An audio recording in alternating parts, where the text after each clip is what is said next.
দত্তপাড়ার রাস্তার যেই অবস্থা কথা বলছেন, এই দেখেন মানে এমন এক পরিস্থিতি এই রাস্তার, মানে বলার মতো না। এক একটা গর্ত কত বড়, এক একটা গর্ত মানে মনে হয় যেন পুকুরে রয়েছে। এই দেখেন এই সিএনজিটা যাইতেছে, এই দেখেন সিএনজিটার দিকে তাকান, এই দেখেন কতটুকু পানির নিচে রাস্তাটা চলে গেছে। দেখেন এই একটা বাচ্চা নিয়ে এই যে লোকটা মোটরসাইকেল নিয়ে যাচ্ছে, তার ওয়াইফ অ্যান্ড একটা বাচ্চাও আছে তার গাড়িতে। তো এইরকম পরিস্থিতি বা এইরকম রাস্তা দিয়া বোঝা না কাজ, রাস্তাতে এইরকম গাদ্দাগুলোতে যদি একটু স্লিপ খায় তাহলে তাদের কি হবে একটা বার চিন্তা করছে? মানে এই দত্তপাড়া থেকে দত্তপাড়া থেকে বটতলী পর্যন্ত এই রাস্তার এই পরিস্থিতি, মানে এই এলাকার মানুষ বা এইখানে নেতা খেতা যতগুলা আছে এগুলার চোখে পড়ে না, কথা বুঝছেন? তাদের চোখে বালু পড়ে আছে। এই রাস্তার যে এই অবস্থা, তাদের চোখে বালু পড়ে আছে, কথা বুঝছেন? এই আপনার দত্তপাড়া থেকে যদি একটা মানুষ অসুস্থ হয়, তারা নিয়ে যদি ঢাকা, চিটাগাং, লক্ষ্মীপুর এইদিকে যাওয়া লাগে, তাহলে বোঝেন এই রাস্তা পার হইতেই তার প্রাণটা চলে যায়, কথা বুঝছেন? এই রাস্তা পার হওয়ার আগেই তার নিঃশ্বাস শেষ। আর একজন সুস্থ মানুষ কোনোভাবেই এই রাস্তা দিয়া চলাচল করলে যে সুস্থভাবে আবার বাড়ি ফিরতে পারবে, মানে এটা বলার মতোই না। এখান দিয়ে যে সুস্থভাবে সে বাড়িতে যাইতে পারবে, মাজার নাট যদি নষ্ট না হয়, যদি সে মাজার নাট ঠিক করে বাড়িতে যাইতে পারে, তাইলে তো হয়েছিলেই। দেখেন রাস্তার কি অবস্থা, কথা বুঝছেন?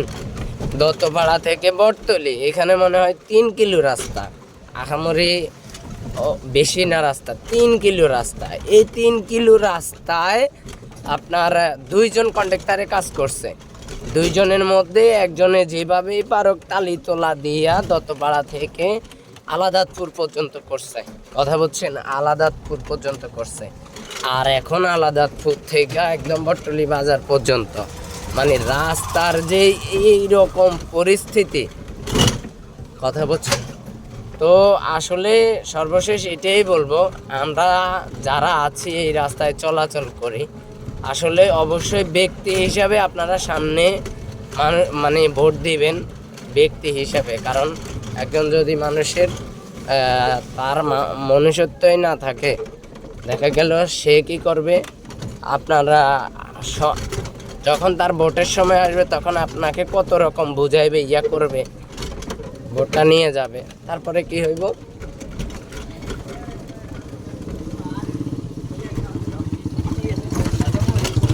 তো যাই হোক, আমি বলবো যে আপনারা সবাই এই রাস্তা নিয়ে ভিডিও করেন, এই রাস্তা নিয়ে সোশ্যাল মিডিয়ায় ভিডিও ছাড়েন, মানে এই রাস্তার কর্মকর্তাদের চোখ পর্যন্ত এই ভিডিওগুলো নিয়ে যান, শেয়ার কইরা ভিডিও বানাইয়া।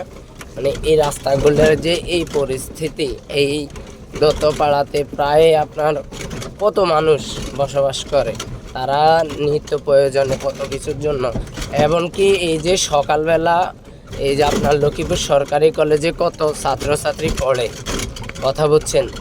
ওরা যে ভোরবেলা 6টা বাজেও যদি ঘুম থেকে উঠে নাস্তা পানি কইরা ওরা এই রাস্তা দিয়ে আসতেই লাগবে ওদের 1 ঘন্টা সিএনজি দিয়ে, কথা বুঝছেন? তাও আবার দত্তপাড়ায় সিএনজি লোড হওয়া ছাড়া গাড়ি টান দেয় না। তো ওদেরও কত সমস্যা দেখেন, ঠিক মতো কলেজে যাইতে পারে না, আসতে পারে না, একদিন যাইলে 7 দিন খবর থাকে না কলেজে যাওয়ার। কারণ রাস্তার যে পরিস্থিতি, এইরকম আষাঢ় খাই কেউ চাইব না কলেজে, মানে প্রত্যেক দিন যাইতে। তো আসলে সবারই সমস্যা এই রাস্তার কারণে। তো এই দেখেন এই যে এক একটা গর্ত, মানে বিশাল এক একটা গর্ত, বিশাল আকৃতির। এইখান দিয়ে এই যে একটা গাড়ি, কোনোভাবে যে গাড়িরও সমস্যা, যাত্রীরও সমস্যা, যে ড্রাইভার, এবার আসি, একটা ড্রাইভার যদি এইদিকে একটা গাত্তাতে ফালায়, ওইদিকে আর একটা গাত্তাতে দুড়ুম করে পড়ে, তারপরে হয়ে যায় কি ড্রাইভারে গাড়ি চালাইতে পারে না। কিন্তু আসলে আরেকটা কথা, আমরা ব্যক্তি হিসাবে মানুষগুলোও ভালো না, কথা বুঝছেন। এক যাত্রী বলবে জোরে টানেন, আরেক যাত্রী বলবে আস্তে টানেন, আরেক যাত্রী বলবে গাদ্দা গুদ্দা দেখা ঠিক করে চলেন। আসলে এই রকম রাস্তায় যদি একজন ড্রাইভারের এরকম প্রেশার দেওয়া হয়, সে কি করবে? মানে সে তো তখন মনে হয় যে ফাঁকা লাগাইয়া প্লেনের মতন উড়ুন দিয়ে যাওয়া লাগবে, কথা বুঝছেন। এই পরিস্থিতি রাস্তার।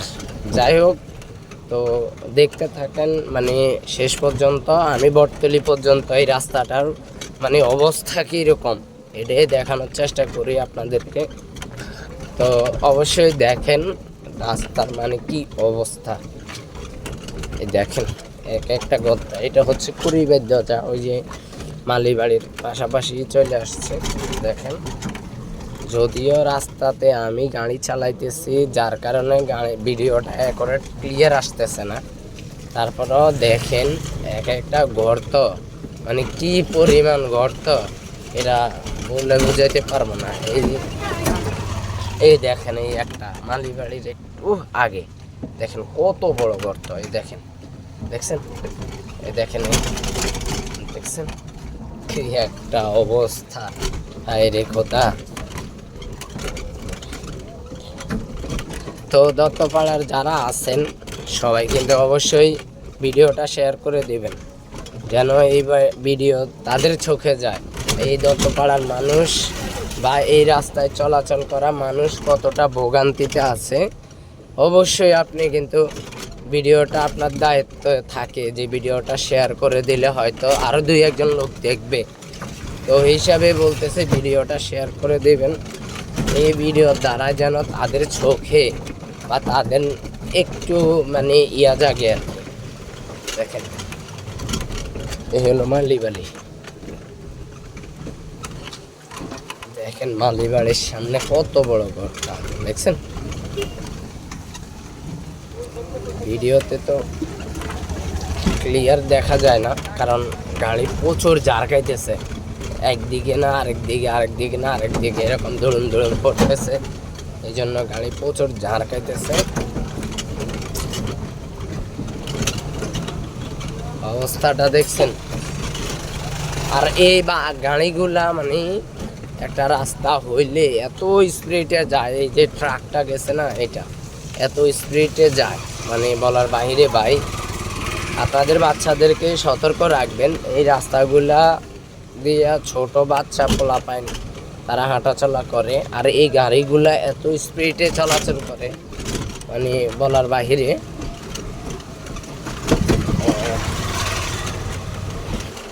কারণ আপনাদের বাচ্চারা বাড়ি থেকে বের হবে, মানে ওদের তো আর ওই রকম বুঝজ্ঞান নাই, রাস্তায় যে বড় বড় গাড়ি চলে বা কিভাবে চলে এগুলা তো ওরা বুঝে না। তো বাচ্চাদেরকে একটু সতর্ক রাখবেন। এই বালুর ট্রাকগুলা, এগুলো হচ্ছে বালু মাটি এটা সেটা কাটে আর কি, প্রচুর স্পিডে চলে। তো একটু সতর্ক রাখবেন আপনার ছেলে মেয়েদেরকে। অবশ্যই রাস্তায় বের হওয়ার আগে একটু ধরে টরে রাখবেন। দেখেন এই রাস্তা। তো যাই হোক, আমি চলে আসছি অলরেডি বটতলিতে চলে আসছে। আসলে এই বটতলি দিয়া এই একটু জায়গা কোনোরকম ভালো, এই একটু জায়গা কোনোরকম ভালো আছে। তো যাক, এই ভিডিও এই পর্যন্ত। সবাই ভালো থাকবেন। আসসালামু আলাইকুম।